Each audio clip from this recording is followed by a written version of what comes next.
ત્યાર પછી આપણે જોઈએ કે નાના અને ગૃહ ઉદ્યોગોનો અલ્પ વિકાસ.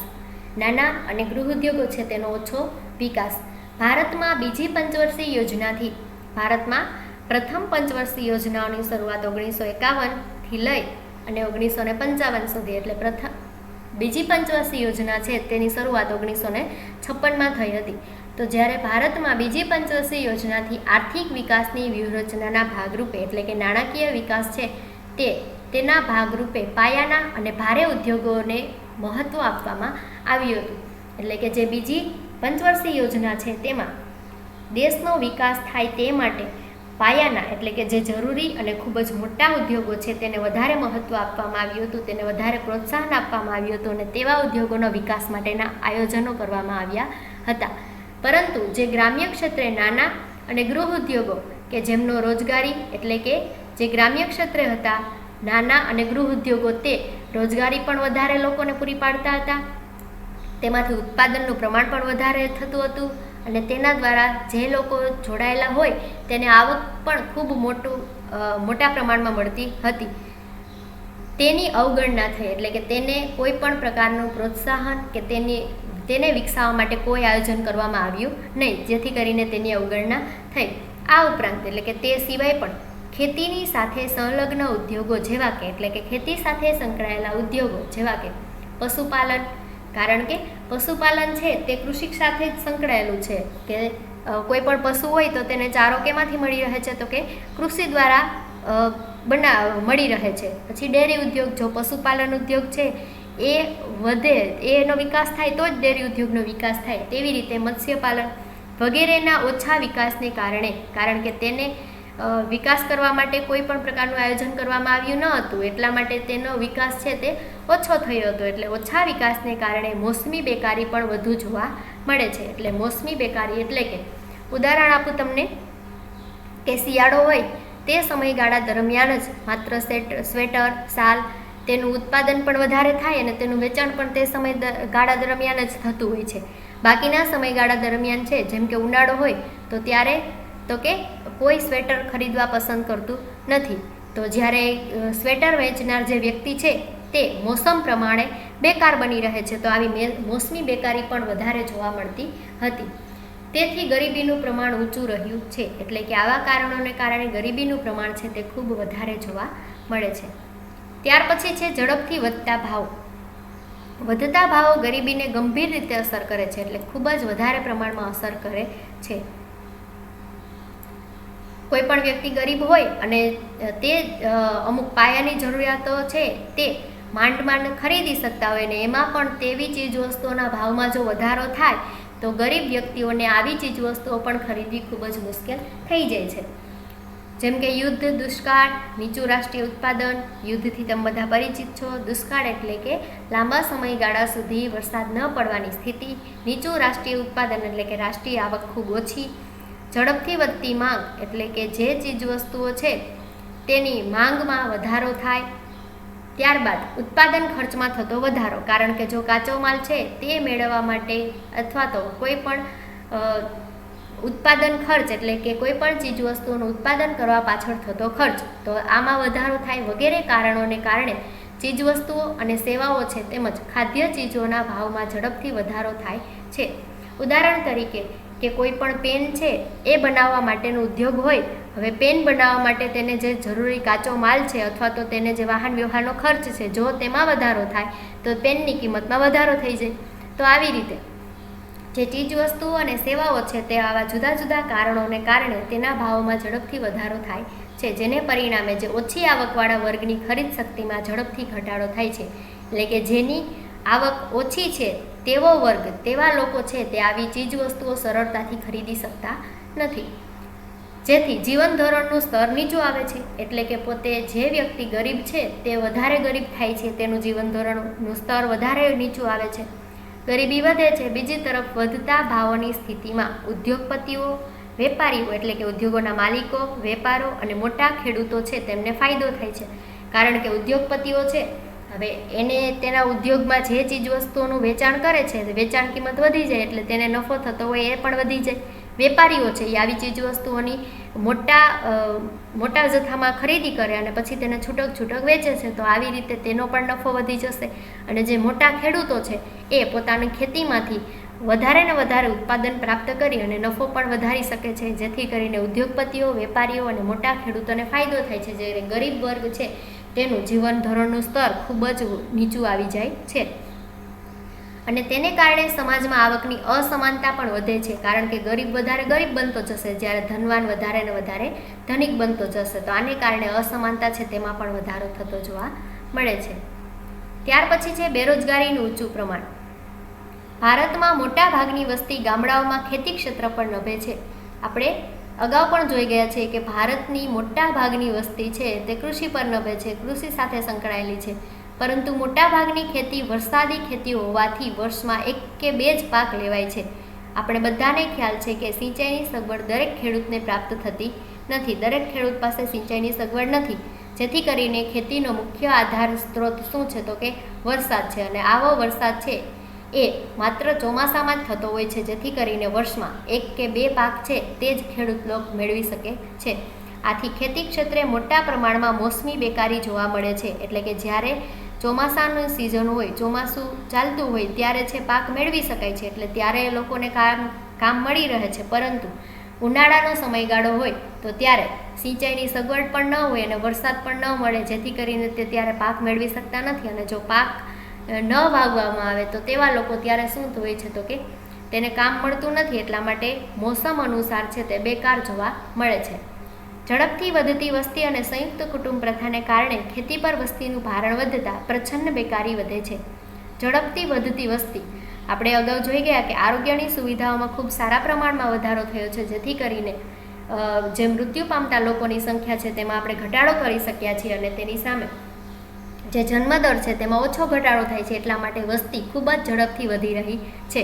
તો આવી ખૂબ જ ઝડપથી વસ્તી વધતી હોય અને સંયુક્ત કુટુંબ પ્રથા એટલે કે કોઈ એક કુટુંબમાં છે તે જે વ્યક્તિ વસવાટ કરે છે તેના પિતાજી, તેના માતા અથવા તો તેના દાદા દાદી, તેના કાકા, તેના ભાઈ, તેના છોકરાઓ, આ બધા છે તે એક જ કુટુંબમાં વસવાટ કરતા હોય, આને સંયુક્ત કુટુંબ કહેવાય.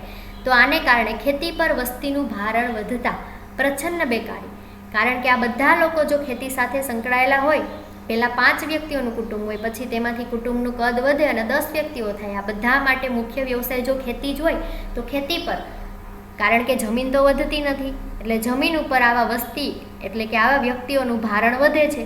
અને જેથી કરીને પ્રચ્છન્ન બેકારી એટલે કે ઉદાહરણ આપું કે કોઈ એક ખેતર હોય, એ ખેતરમાં 10 વ્યક્તિ દ્વારા કામ કરવામાં આવે અને જેટલું ઉત્પાદન થાય બરાબર એટલું જ જ્યારે બીજી વખતે 8 વ્યક્તિઓ છે તેના દ્વારા કામ કરવામાં આવે ત્યારે પણ તેટલું જ જો ઉત્પાદન થાય, તો જે વધારાના એટલે કે જે 2 વ્યક્તિઓ હતા તે પ્રચ્છન્ન બેકાર તરીકે ઓળખવામાં આવે છે.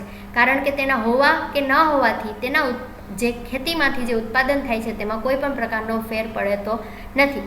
તો આવી બેકારી છે તેને પ્રચ્છન્ન બેકારી કહેવામાં આવે છે. ફરીથી જોઈએ કે ઝડપથી વધતી વસ્તી એટલે કે ખૂબ ઝડપથી વસ્તી છે તેનો વધે છે અને સંયુક્ત કુટુંબની પ્રથા છે તેને કારણે ખેતી પર વસ્તીનું ભારણ વધે છે. અને ખેતી પર જો વસ્તીનું ભારણ વધે તો પ્રચ્છન્ન બેકારી છે તે વધે છે. ગામડાઓમાં ખેતી ક્ષેત્રે પૂરક ઉદ્યોગોનો ઓછો વિકાસ. પૂરક એટલે જેમ કે નાના ઉદ્યોગો કે ડેરી ઉદ્યોગ છે, મત્સ્ય ઉદ્યોગ છે, તો આ ખેતી સાથે સંકળાયેલા છે. તો આવા ઉદ્યોગોનો ઓછો વિકાસ થતો જોવા મળે છે. નિરક્ષરતા, કારણ કે ગ્રામ્ય ક્ષેત્ર છે એ સાક્ષરતાનું પ્રમાણ ખૂબ ઓછું જોવા મળે છે, લોકો એટલા બધા શિક્ષિત હોતા નથી, એટલે નિરક્ષરતા. શ્રમની ઓછી ગતિશીલતા, એટલે કે પોતે જો શિક્ષણ ન મેળવેલું હોય તો તાલીમ પણ ન મેળવેલી હોય, એટલા માટે પોતે જે શ્રમ કરે છે એની ગતિશીલતા કેવી હોય છે? ધીમી હોય છે. આને કારણે બેરોજગારીનું પ્રમાણ ઘણું જ ઊંચું જોવા મળે છે, જે ગરીબીનું કારણ બને છે. તો આવા બધા કારણોને કારણે લોકોને રોજગારી મળતી નથી અને જો રોજગારી ન મળે તો આવક મળતી નથી, આવક ન મળે તો ગરીબીનું પ્રમાણ વધે છે. ત્યાર પછી જોઈએ સામાજિક કારણો, સમાજને લગતા કારણો. સામાજિક કારણો ભારતમાં ગરીબી માટે એક મહત્વનું કારણ પહેલું છે શિક્ષણનું નીચું સ્તર. ભારતમાં ગરીબી માટે એક મહત્વનું કારણ છે શિક્ષણ, તાલીમ અને કૌશલ્યની ઉણપ. શિક્ષણનું પ્રમાણ પણ ઓછું જોવા મળે છે ભારતમાં. તાલીમ પામેલા વ્યક્તિઓની સંખ્યા પણ ઓછી જોવા મળે છે અને કૌશલ્ય એટલે કે આવડત આની ઉણપ જોવા મળે છે, એટલે કે ખામી જોવા મળે છે, તે જે ઓછું જોવા મળે છે. શિક્ષણના નીચા સ્તરને કારણે ખાસ કરીને ગ્રામ્ય ક્ષેત્રમાં કૃષિ ક્ષેત્રે નવી ટેકનોલોજી, નવી ખેત પદ્ધતિઓ, સંશોધનો, ખેત ઉત્પાદનના વેચાણ માટે બજારોના લાભ પ્રાપ્ત થતા નથી. શિક્ષણના નીચા સ્તરને કારણે એટલે કે જે લોકોએ શિક્ષણ ન મેળવ્યું હોય તેવા લોકોને કારણે ખાસ કરીને ગ્રામીણ ક્ષેત્રમાં એટલે કે ગ્રામ્ય ક્ષેત્રમાં આપણે જોઈ શકીએ છીએ કે સાક્ષરતાનું પ્રમાણ ખૂબ ઓછું જોવા મળે છે. તો ત્યારે જો શિક્ષિત વ્યક્તિ હશે તો ટેકનોલોજીનો ઉપયોગ કરી શકશે, તો ટેકનોલોજીથી પરિચિત હશે, નવા ખેતી પદ્ધતિઓ છે તેને અપનાવશે, નવા સંશોધનો કરશે અને તેના ઉત્પાદનમાં વધારો કરશે અને તેનું ઉત્પાદન થાય તેના વેચાણના બજારો છે તેનો પણ લાભ પોતે મેળવી શકે છે. પરંતુ શિક્ષણના નીચા સ્તરને કારણે ખાસ કરીને ગ્રામ્ય ક્ષેત્રમાં કૃષિ ક્ષેત્ર નવી ટેકનોલોજી, નવી ખેત પદ્ધતિઓ અને સંશોધનો, ખેત ઉત્પાદનના વેચાણ માટે બજારોના લાભ છે તે આવા વ્યક્તિઓ પ્રાપ્ત કરી શકતા નથી. આના પરિણામે ખેતી ક્ષેત્રે એક તરફ હેક્ટર દીઠ ઉત્પાદકતા ઓછી રહે છે, એટલે કે પરિણામે અશિક્ષિત વર્ગ છે તે ખેતી કરે છે, જેથી કરીને હેક્ટર દીઠ એટલે કે જે જમીનમાંથી જે ઉત્પાદન થાય છે એ ઉત્પાદન કેવું હોય છે તો કે ઓછું જોવા મળે છે. તો બીજી તરફ શ્રમિક દીઠ ઉત્પાદકતા પણ નીચી રહે છે, એટલે કે કૃષિ ક્ષેત્રે જોડાયેલા લોકો ખૂબ વધારે છે, જેથી કરીને તેની એક વ્યક્તિ દીઠ જે ઉત્પાદન થતું હોય તેનું પ્રમાણ પણ ઓછું જોવા મળે છે, જે ખેડૂતોની નીચી આવકોમાં પરિણમે છે. એટલે કે આવી રીતે ખેડૂતો છે તેની આવક ખૂબ ઓછી જોવા મળે છે. આ ઉપરાંત શિક્ષણના નીચા સ્તરને કારણે ગામડાઓમાં વૈકલ્પિક રોજગારીની તકો પણ ઓછી જોવા મળે છે. એટલે કે ગ્રામ્ય ક્ષેત્ર છે કોઈ ઉદ્યોગો હોતા નથી, સેવા ક્ષેત્રનું પ્રમાણ પણ એટલું હોતું નથી, જેથી કરીને ગ્રામ્ય ક્ષેત્ર છે એ વૈકલ્પિક રોજગારીની તકો એટલે કે જો કૃષિ ખેતીમાંથી ઉત્પાદન ન થાય તો અન્ય બીજા વ્યવસાયમાં, તો આવી રીતે આવો વિકલ્પ છે રોજગારી મેળવવા માટે બીજો સ્ત્રોત છે, આવી તકો પણ ઓછી જોવા મળે છે. વેતન દરો નીચા રહે છે તેથી ગરીબીનું સ્તર ઊંચું રહે છે. એટલે કે એક વ્યક્તિને જે વેતન પ્રાપ્ત થાય છે જો એનો દર જ ઓછો હોય તો ગરીબીનું સ્તર કેવું થાય છે, ઊંચું રહે છે. ત્યાર પછી છે લૈંગિક અસમાનતા. ભારતમાં સ્ત્રી પુરુષ અસમાનતા એટલે કે લૈંગિક અસમાનતા શરૂઆતથી જ અસ્તિત્વમાં છે. એટલે કે ભારતમાં સ્ત્રી અને પુરુષનું પ્રમાણ છે એ શરૂઆતથી જ સરખું જોવા મળતું નથી, તેમાં અસમાનતા જોવા મળે છે. સમાજમાં સ્ત્રીઓના સ્વાસ્થ્ય પ્રત્યે ઓછું ધ્યાન આપવામાં આવે છે. હજુ પણ ઘણા લોકો છે એ સ્ત્રી પુરુષને એક સમાન ગણતા નથી, જેથી કરીને સ્ત્રીઓના સ્વાસ્થ્ય પર ઓછું ધ્યાન આપવામાં આવે છે. પરિણામે સ્ત્રીઓમાં કુપોષણ એટલે કે યોગ્ય ખોરાક પ્રાપ્ત ન થાય તો તેને કારણે કુપોષણ, તેનું ઓછું વજન, નબળાઈઓનું પ્રમાણ વધારે જોવા મળે છે, જેના પરિણામે પ્રસૂતિ સમયે માતા મૃત્યુદર ઊંચો રહે છે. એટલે કે તેનું સ્વાસ્થ્ય જો સારું ન હોય તો પ્રસૂતિ સમયે જે માતાનો મૃત્યુ થાય છે તેવા દર ખૂબ ઊંચો જોવા મળે છે. તેમજ નવા જન્મ લેતા બાળકોના સ્વાસ્થ્યમાં ઘટાડો કરે છે, કારણ કે જો માતા સ્વસ્થ નહીં હોય તો તેનું બાળક પણ સ્વાસ્થ્ય છે તે પણ સારું ન હોય છે, એટલે બાળકોના સ્વાસ્થ્યમાં પણ ઘટાડો કરે છે. કામની વહેંચણી બાબતે પણ સ્ત્રીઓ ઘરનું કામ કરે તેવી માન્યતાને કારણે સ્ત્રીઓનું શિક્ષણ સ્તર પણ નીચું છે, તેમજ તેઓની આર્થિક ક્ષેત્રે કામકાજની તકો ઓછી ઉપલબ્ધ થાય છે. એટલે કે પહેલાંના સમયથી જ હાલ સુધી ચાલતું આવે છે તે રીતે કે કામની વહેંચણી થતી જોવા મળે છે, કે ઘરનું કામ છે તે જ માત્ર સ્ત્રીઓ ઘરનું કામ જ સંભાળશે એવી માન્યતા છે, જેને કારણે સ્ત્રીઓને શિક્ષણ પણ ઓછું પ્રાપ્ત થાય છે. એટલે કે શિક્ષણ પણ શિક્ષિત સ્ત્રીઓ છે તે ઓછી જોવા મળે છે, અને જો શિક્ષણ મેળવેલું ન હોય તો આર્થિક ક્ષેત્ર છે કામકાજની તકો પણ તેને ઓછી ઉપલબ્ધ થાય છે. એટલે કે એવી માન્યતા છે કે સ્ત્રી માત્ર ને માત્ર ઘરનું કામ જ કરે, તો આને કારણે તેને શિક્ષણ છે એ મળતું નથી, અને જો શિક્ષણ ન મળે તો તેને નાણાં પ્રાપ્ત કરવા માટેની જે જુદા જુદા વ્યવસાય, ધંધો, રોજગારી છે તેમાં તક પણ ઓછી મળે છે. આ ઉપરાંત કામકાજના સ્થળે પુરુષ કરતાં સ્ત્રીઓના વેતન દરો સામાન્ય રીતે ઓછા જોવા મળે છે. એટલે કે જ્યાં પણ સ્ત્રી અને પુરુષ બંને કામ કરતા હોય છે તેવા ક્ષેત્રોમાં પણ સ્ત્રી અને પુરુષ બંનેની જે વેતન દર છે એટલે કે નાણાં એનું જે વેતન મળે છે તેમાં પણ તફાવત જોવા મળે છે, કે પુરુષને તે કાર્ય માટે વધારે પૈસા અને નાણાંને તે સ્ત્રીઓને તે કાર્ય માટે છે ઓછા પૈસા મળે છે. અર્થતંત્રની કુલ જનસંખ્યામાં સ્ત્રીઓનું પ્રમાણ લગભગ અડધાથી પણ ઓછું છે.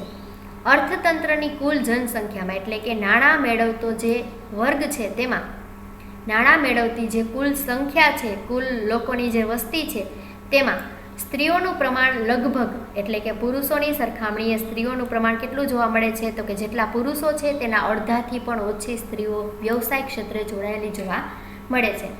જેમાં સ્વાસ્થ્યનું નીચું પ્રમાણ અને આર્થિક ક્ષેત્રે કામકાજની ઓછી તકોને કારણે કુટુંબની આવકો નીચી રહે છે.